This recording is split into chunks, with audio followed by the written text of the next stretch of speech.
Balikan natin ang sitwasyon sa ilang bus terminal sa Quezon City ngayong malapit na ang Semana Santa. Live mula sa Cubao, may unang balita si James Agustin. James?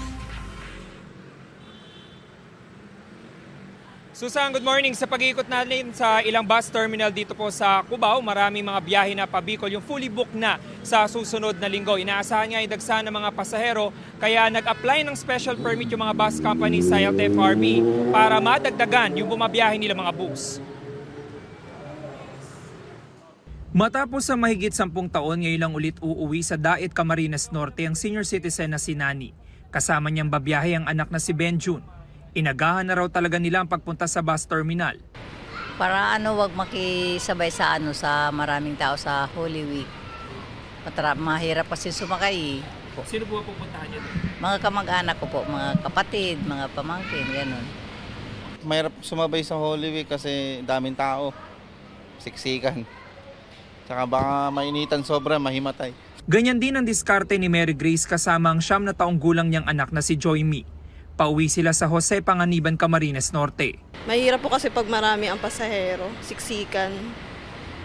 Kaya nag-decide na kami na ngayon na kami magbiyaheng mag-ina. Tapos bukas po kasi na rin ng anak ko moving up. Sa bus terminal na ito, fully booked na ang biyahe ng air-conditioned buses mula April 11 hanggang 17.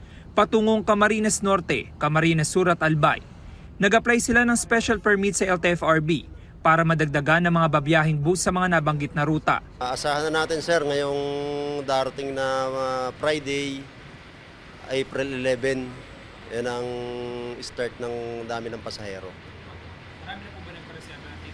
Marami na sir, sa katunayan sir, sa amin simula April 11 hanggang April 17. Siniguro naman ng bus company na makakasakay ang mga pasahero kahit pa ang walang ticket reservation. Yun nga lang sa mga non-air-conditioned buses na. Marami kami sir na ordinary, yun sir ay para sa mga pasahero na walang reservation o yung mga tinatawag nating chance passenger.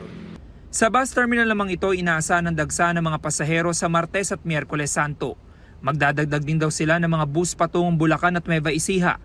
Ngayon pa lang may mga pasahero ng pauwi na para sa Semana Santa. Gaya ni Joel na biyaheng Cabanatuan, Nueva Ecija. Mahirap po, siksikan po, titila pa. Ngayon hindi lang po gano'n maluwag.